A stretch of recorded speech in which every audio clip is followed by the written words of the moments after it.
नमस्कार दोस्तों, आप सभी का भक्ति सागर चैनल में स्वागत है। गरुड़ पुराण के अनुसार भगवान श्री कृष्ण कहते हैं, इस संसार में 84 लाख योनियां है। उनका विभाजन 4 प्रकार के जीवों में हुआ है। उन्हें अंडज, स्वेदज, उद्भिज्य और जरायुज कहा जाता है। इन सभी प्राणियों में मनुष्य योनि ही सबसे अधिक दुर्लभ होती है। केवल मनुष्य के पास ही 5 इंद्रिय है और यह योनि बड़े ही पुण्य से मिलता है। आहार, मैथुन, निद्रा, भय और क्रोध ये कर्म संसार के अधिकतर प्राणियों में पाए जाते हैं, किंतु विवेक सभी में परम दुर्लभ है। यह केवल मनुष्य जीवन में ही प्राप्त होता है। 5 महाभूतों में प्राणी श्रेष्ठ है। प्राणियों में बुद्धि जीवी श्रेष्ठ है और बुद्धिजीवियों में मनुष्य श्रेष्ठ माना गया है। मनुष्य जन्म प्राप्त करके भी जो स्वर्ग अथवा मोक्ष को प्राप्त नहीं कर पाता है, वह मनुष्य निश्चित ही मूर्ख है। उसने मनुष्य जीवन पाकर भी पशु की भांति जीवन जी लिया।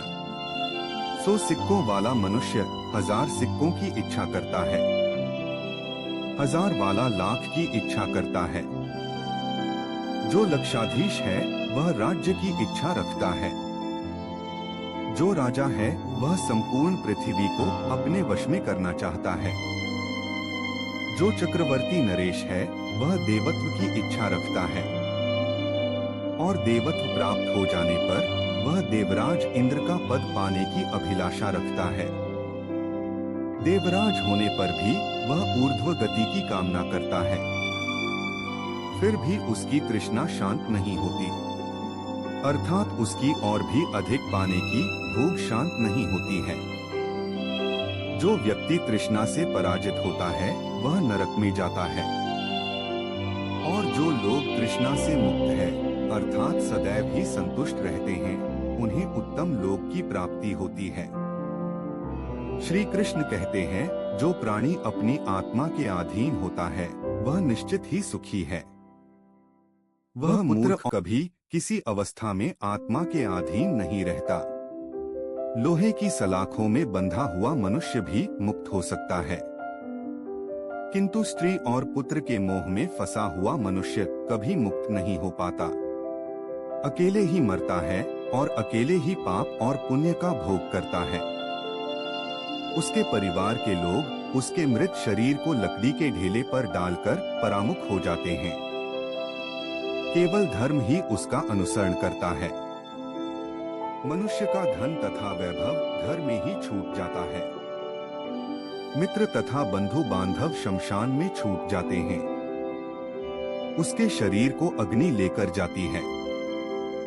केवल पाप और पुण्य ही उसकी आत्मा के साथ जाते हैं।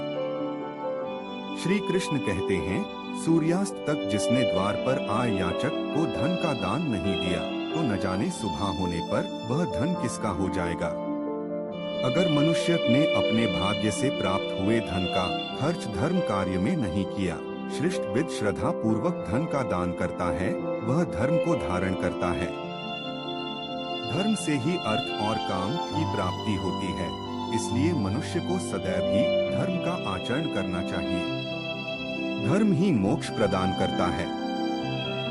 इस वीडियो को लाइक जरूर करें और कमेंट में जय श्री कृष्ण लिखना। धन्यवाद।